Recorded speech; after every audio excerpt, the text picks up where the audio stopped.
সবাই মিলে দুপুরবেলা একটু আম মাখানি করছিলাম। তো হঠাৎ একজন বলল যে চলো পার্কে যাওয়া যাক, গিয়ে সুইমিং পুলে গোসল করা যাক, কারণ আজকে প্রচুর গরম।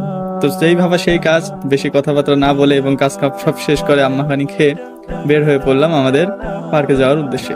তো যখনই আমরা বের হয়েছি তখনই অনেক প্রচুর পরিমাণে বৃষ্টি শুরু হয়ে গেছে। সেই বৃষ্টির কারণে মনে হচ্ছিল যে সুইমিং পুলে নামা হয়তো বা আমাদের হবে না।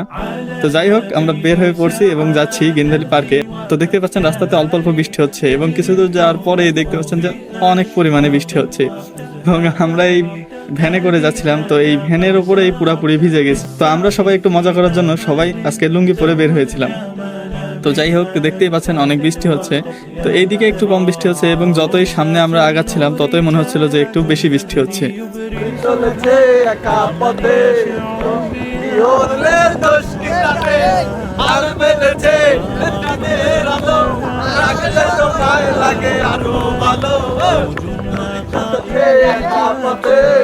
তো আমরা এখন পার্কের সামনে চলে আসছি। এটাই মূলত আমাদের গ্রিন ভ্যালি পার্ক। এটা হচ্ছে অবস্থিত আমাদের লালপুরে। তো লালপুর হচ্ছে নাটোর জেলার মধ্যে। যারা যারা এই পার্কে এসেছেন তারা অবশ্যই কমেন্টে জানাবেন। চলুন বেশি কথা না বলে এখন পার্কের মধ্যে যাওয়া যাক। তো প্রথমে আমাদের টিকিট কাটা লাগবে। তো টিকিটটি আমাদের আর্টিস্ট ভাইয়া কেটে নিল। আমাদের ভাই একটি আর্ট জানে, সেটা সবাইকে বলা যাবে না যে কি আর্ট, কিন্তু আমাদের ভাই হচ্ছে আর্টিস্ট। তো আর্টিস্ট ভাইয়া টিকিট কাটার পরেই আমরা পার্কের ভেতরে ঢুকতেছি। দেখতেই পাচ্ছেন সামনের অংশটি কেমন, মানে একটু মাটির দিয়ে করা, কিন্তু মাটি না আসলে, এগুলো সিমেন্ট বালু দিয়ে করা। তো মেঘলা দিন ছিল, মেঘলা বলতে বৃষ্টি পড়ছিল একদম। তো এই বৃষ্টির দিনে কেউ ছিল না পার্কে, শুধু আমরা এই পার্কে একা একা ঘুরে বেড়াচ্ছিলাম। তো ভিতরে ঢুকতেই দেখতেই পাচ্ছেন কত সুন্দর ভিউ। আসলে বৃষ্টির দিনে বেড়ানোর মজাটাই আলাদা, বৃষ্টির দিনে ওয়েদারটাই অনেক ইয়ে থাকে। আর দেখতেই পাচ্ছেন এটা হচ্ছে আমি। তো যাই হোক, দেখা যাক কোথায় কি আছে। তো চলে আসলাম আমাদের পার্কের একটু ভেতরে। তো এই পার্কের ভেতরে এতটা অপূর্ব সৌন্দর্য ছিল, মানে সেটা বলার বাহিরে। যদি এখানে কেউ না আসে অন্তত বৃষ্টির দিনে এই ফিলটা নিতে পারবে না। একদম অস্থির ফিলে আমরা চলে গেছিলাম একদম। তো এই রাস্তাটা আরো বৃষ্টিতে ভেজার কারণে এত সুন্দর লাগতেছিল। এটার সাথে যদি একটু ব্যাকগ্রাউন্ড গান অ্যাড করে দেওয়া যায় তাহলে কতটাই না যে ভালো লাগে। দেখতেই পাচ্ছেন কতটা সুন্দর। তো উপভোগ করুন এই সৌন্দর্য আমাদের সাথে আপনারাও।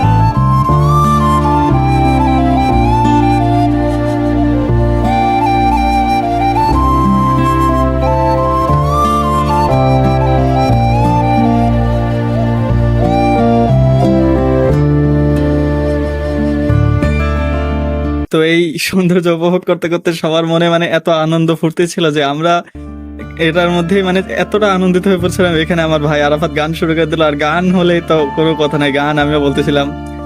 তো দেখতেই পাচ্ছেন এটা হচ্ছে আমার চাচা। তো যাই হোক, চাচাকে ক্যামেরা ধরা দিয়েছিলাম আর আমি আছি সাদা গেঞ্জি সাদা লুঙ্গি পরে চিকনা একটা ছেলে। তো যাই হোক, গান বলতেছিলাম এবং দেখতেছিলাম অপরূপ সৌন্দর্য। আপনারা যারা যারা বৃষ্টির দিনে বের হয়েছেন তারা হয়তো এই জিনিসটা উপভোগ করতে পারবেন যে কতটা পরিবেশ সুন্দর হয়ে যায়। প্রাকৃতিক পরিবেশ কিংবা রাস্তার ধার দিয়ে অনেক বেশি সুন্দর লাগে বৃষ্টি পড়ার কারণে। এটা হচ্ছে আমাদের পার্কের মধ্যে এরকম অনেকগুলো স্পট আছে। এই স্পটে বেশিরভাগ সময় অনুষ্ঠান করে থাকি আমরা। মানে অনুষ্ঠান বলতে গেলে যারা বাহির থেকে আসে, বক্স টক্স নিয়ে আসে, ডিজে বাজায় তাদের জন্য। তো এখানে আমরাও একটু নাচানাচি করতেছিলাম, যদিও আমাদের কাছে বক্স না থাকে, কিন্তু মনে অনেক ফুর্তি ছিল। তো দেখতে পাচ্ছেন ওয়েদারটা দেখলে একদম মন ভরে যায়। তো এই পাশে এই জায়গাটি হচ্ছে আমরা সাধারণত এখানে ভূতের বাড়ি বলে থাকি। এই নিচ দিয়ে ট্রেন যায় এবং ভেতরে কি জানি একটা দেখায়। এখানে আমরা তেমন একটা যাই নাই, কিন্তু বাহির থেকে দেখতেই সুন্দর লাগছিল, এতটা অপূর্ব, সুবহানাল্লাহ। মানে কতটা সুন্দর লাগছে বলার বাহুল্য। যাই হোক, এখানে মূর্তি দিয়ে রাখছে, দেখতে ভালো লাগছিল, কিন্তু আসলে এই জিনিসগুলো তো ঠিক না। যাই হোক, আপনারাও সৌন্দর্য উপভোগ করতে থাকেন, কতটা সুন্দর লাগতেছে। আসলে মেঘলা মেঘলা পরিবেশ আমার খুবই ভালো লাগে। যখন বৃষ্টি হয় তখন মনে হয় যে মনের মধ্যে একটা উথালা ঢেউ চলে আসে। তো বৃষ্টি আর আমি বলতে পারেন একসাথে মিশে চলি। তো এইটা হচ্ছে আমাদের সৌদি প্রবাসী চাচা, পিয়াস চাচা ওরফে পিয়ার আলী। তো এখানে একটু পাহাড়ের মতন, এই পাহাড়ে উঠে একটু মজা করা যাক, চলুন পাহাড়ে যাই। আমি সবসময় আগে আগেই থাকি। তো পাহাড়ে আমি, আমার চাচা এবং সবাই মিলে উঠতেছিলাম যে দেখার জন্য কেমন লাগে। তো এখানে প্রথমে উপর পর্যন্ত উঠা যাইতো, কিন্তু এখন জায়গাটা একটু ছোট করে দিছে। আর যেই পাশ দিয়ে আপনারা ছোট ছোট গাছ দেখতে পাচ্ছেন, এগুলো হচ্ছে ফুল গাছ।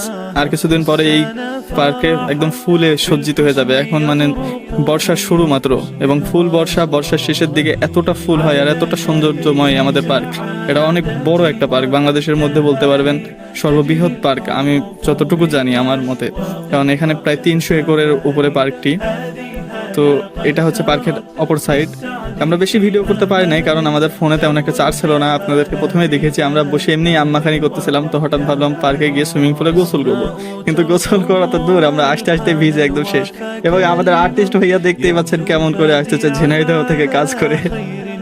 যাই হোক, এটা হচ্ছে আমাদের পার্কের ভিতরে মসজিদ। মসজিদটা মাশাআল্লাহ অনেক সুন্দর।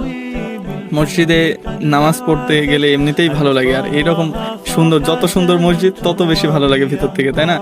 তো এই যে এটা দেখতে পাচ্ছেন এলিয়ানের স্পেসশিপ, জানি না এটা কি, এটা নতুন করছে, আমরা কিছুদিন পরে পার্কে আসছি, তো জানা নাই যে এই পার্কের মধ্যে কি হবে বা এই স্পেসশিপের মধ্যে কি হবে। এমনিতেই আমাদের অনেক আনন্দ লাগতেছিল বৃষ্টির মধ্যে এবং দেখতেই পাচ্ছেন সবাই মজা করতেছিল। আমাদের ফোনে চার্জ অনেক কম, তার জন্য আমরা বেশি ভিডিও করতে পারি নাই। এখানে ফটোশুট করতেছিল সবাই এমনিতেই লুঙ্গি পোজ দিয়ে। এটা হচ্ছে আমাদের সৌদি প্রবাসী চাচা। তো আমি বলছিলাম চলে আসো, অন্যদিকে যাই, তাড়াতাড়ি বের হয়ে যেতে হবে, কারণ আমরা আসছিলামই প্রায় 3টার দিকে, 3টারও পরে 3:30টার দিকে পার্কে পৌঁছাইছি, কারণ আমরা ওখানে আম্মাখানি খাইতে গিয়ে অনেক দেরি হচ্ছে। পরে নামাজ কালাম পরে বের হয়ে পড়ছি এবং আস্তে আস্তে অনেকটা একটু লেট হয়ে গেছে। তো এটা হচ্ছে আমাদের পার্কের মধ্যে একটি ব্রিজ, এরকম আরো দুইটি ব্রিজ আছে। তো দেখতেই পাচ্ছেন ওয়েদারটা কত সুন্দর, আসতেই বৃষ্টি ভালো হয়ে যাচ্ছিল। তো আমাদের শরীরের কাপড় যেগুলো ছিল সেগুলো অনেক ভিজে গেছিল, এই জন্য আমরা ভাবলাম যে কাপড় চেঞ্জ করা উচিত আমাদের। তো ছোট্ট একটি ব্রেক নিয়ে আমরা আমাদের কাপড়গুলো সব চেঞ্জ করার সিদ্ধান্ত নিলাম। এবং দেখতেই পাচ্ছেন বৃষ্টি থেমে যাওয়ার পরে যেই আবহাওয়াটা মেঘলাময়, মনে হচ্ছিল যে মেঘের রাজ্যে চলে আসছি, এতটা সুন্দর লাগছিল। আসলে এমন একটা ফিল যদি বাহিরে আপনারা কখনো না আসেন পাবেন না। এবং দেখতেই পাচ্ছেন এখন সূর্য উঠে গেছে, আর মেঘ আছে কিন্তু সূর্য এক সাইডে উঠে গেছে এবং দেখতে খুবই ভালো লাগতেছে। চারিদিকে একদম মনোমুগ্ধকর, দেখতেই পাচ্ছেন ওই যে দূরে ওই ব্রিজটা পার হয়ে আসলাম আমরা। এটা হচ্ছে মানে পার্কের মধ্যে দিয়ে একটা পুকুর, লেকের মতন করছে, এখানে বসা যায়। তো যাই হোক, আমরা কাপড় চোপড় চেঞ্জ করে এখন আবার চলে আসলাম পার্কের অপর সাইডে। এখানে একটি বড় নাগরদোলনা আছে এবং কিড জোন আছে। তো আমাদের কাপড় চেঞ্জ করা শেষ এবং রোদ উঠে গেছে, সবকিছু শুকনা শুকনা হয়ে গেছে, এখন আবার অন্যরকম একটা ওয়েদার। দেখতেই পাচ্ছেন সুবহানাল্লাহ কতটা সুন্দর, মানে এতটা সৌন্দর্য মুখে প্রকাশ করা সম্ভব না। আল্লাহ তাআলার সৃষ্টি অপরূপ সৌন্দর্য মানুষ, আর মানুষের মাধ্যমে কত কিছু সৌন্দর্য সৃষ্টি হয়। তাহলে আল্লাহ তাআলা যেগুলো সৃষ্টি করে রাখছেন সেগুলো তো বলাই বাহুল্য, মানে বলার মতন ভাষাই নাই। তো যাই হোক, আমার সব থেকে বেশি ভালো লাগছিল এই মেঘগুলা, কারণ আমি এমনিতেই বৃষ্টি খুবই পছন্দ করি, আমার ছোটবেলা থেকেই বৃষ্টি খুবই পছন্দ। তো যাই হোক, আজকের ভিডিওটি এই পর্যন্তই। সবাই জানাবেন যে পার্কটি আপনাদের কেমন লেগেছে। পার্কটি আমরা ফুলফিল রিভিউ করতে পারলাম না, আমাদের ফোনে চার্জ ছিল না সেই জন্য। তো যাই হোক, দেখা হচ্ছে অন্য কোনো ভিডিওতে। আসসালামু আলাইকুম।